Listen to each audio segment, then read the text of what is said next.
Estamos en Alemania a finales de los años 60 y principios de los años 70. El muro ya estaba en pie y Berlín dividida. En la Alemania de la posguerra e inmersa en la Guerra Fría, la juventud buscaba una nueva identidad cultural. Querían distanciarse del pasado, del presente y crear algo genuino, algo que sonara a futuro. Mi nombre es Triana, esto es Triana en Berlín y hoy vamos a hablar del krautrock. El término krautrock fue en realidad originalmente utilizado por los críticos británicos de forma peyorativa, derivado del término Kraut, una referencia a los soldados alemanes en la Segunda Guerra Mundial que comían chucrut. Sin embargo, las bandas alemanas adoptaron el nombre y con el tiempo el término pasó a representar una rica corriente de innovación musical.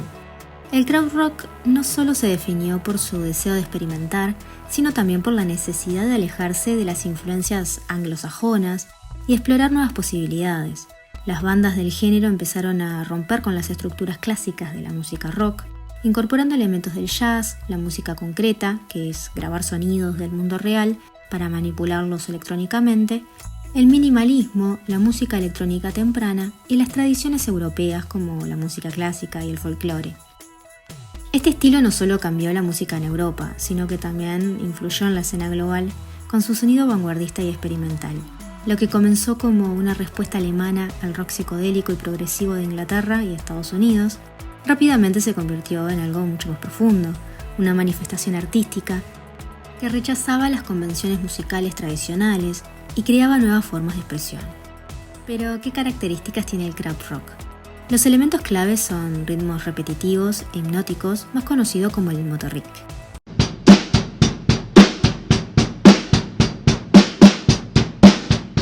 Un estilo de ritmo característico, especialmente popularizado por el grupo alemán Neu, es un ritmo constante, repetitivo y mecánico, generalmente en 4/4, que da una sensación de impulso perpetuo o movimiento continuo, como si fuese el motor de una máquina. Este ritmo suele ser interpretado por la batería, manteniendo un tempo constante y sin adornos, lo que crea una base sólida y repetitiva que impulsa el resto de la música. También se llama así porque da, como te dije, esa sensación de movimiento, de estar viajando o avanzando sin parar.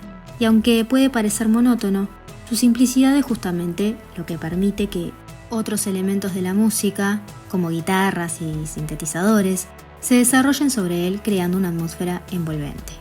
También se destacó por el uso innovador de la tecnología, fue uno de los primeros géneros en explorar el uso de sintetizadores, caja de ritmos y efectos sonoros electrónicos.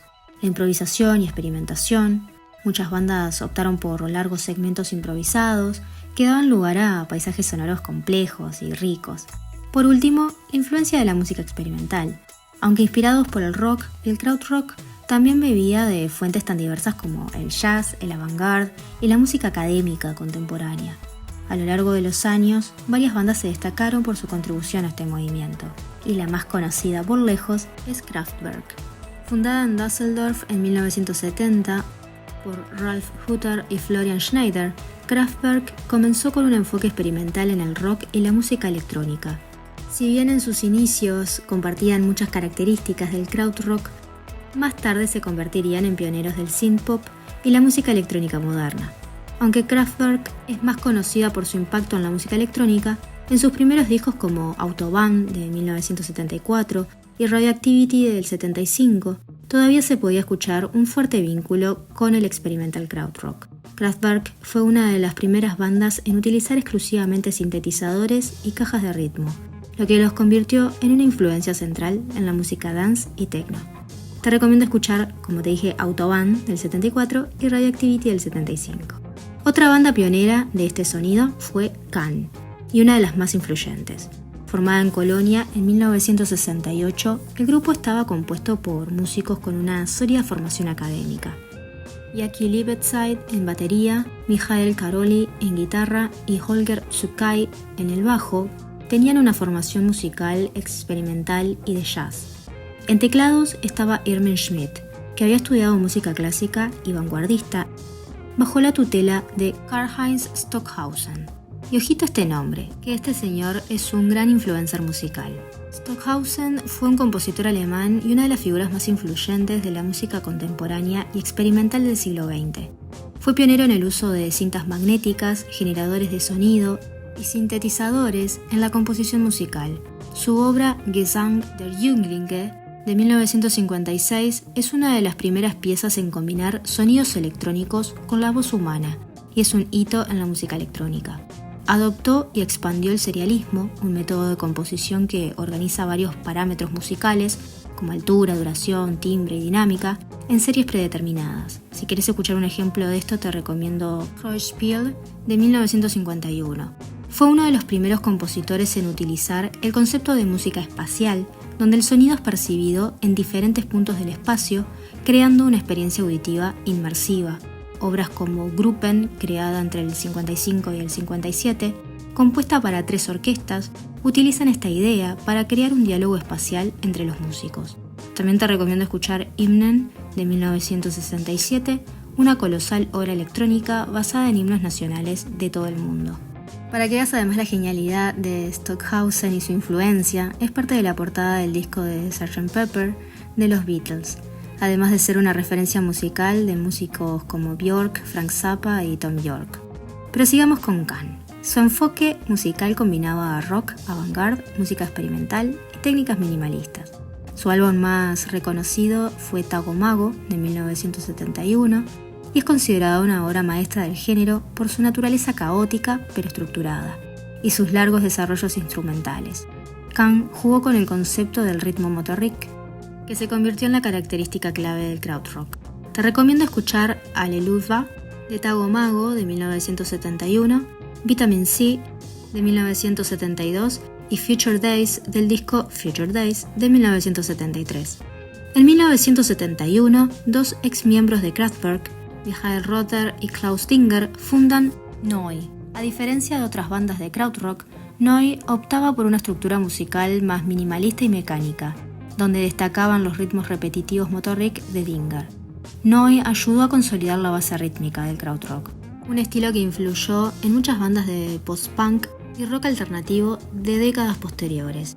De Neu! Te recomiendo Hallo Gallo, del disco de Neu! 1972, For Immer de 1973 e Easy de 1975. Por último, vamos a hablar de Faust. Formada en Wümme en 1971, fue una de las bandas más radicales y experimentales del movimiento. Su música combinaba rock psicodélico, ruido, grabaciones de campo y sonidos abstractos. A menudo se les considera los más avant-garde del krautrock. Con su álbum debut, Faust, en 1971, crearon una amalgama de sonidos que incluyó samples, efectos electrónicos y collage sonoros, algunos completamente inusuales en la música rock de la época. Su álbum Faust 4 de 1973 es considerado su obra más accesible.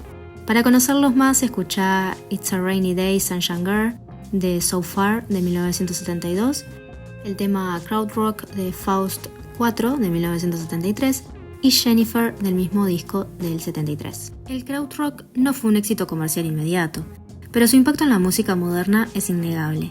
Inspiró a muchas bandas de la escena post-punk, new wave y electrónica como David Bowie, y más tarde bandas como Radiohead. Pero el krautrock además ayudó a establecer la importancia de la música electrónica en Europa, preparando el camino para géneros como el techno y el ambient. Te dejo al final el video que hice sobre techno para que sepas la historia y cómo influyó la escena berlinesa. Pero sin dudas, para los jóvenes de los 70s, fue más que un movimiento musical. Fue una manifestación cultural que permitió a Alemania redefinir su identidad a través de la experimentación, la innovación y la ruptura con el pasado, y es por eso que en la actualidad sigue siendo una fuente de inspiración para artistas de todo el mundo. Espero que te haya gustado este video, no te olvides de suscribirte que me ayuda un montón y nos vemos el domingo que viene con otra historia. Que tengas una hermosa semana. Chao.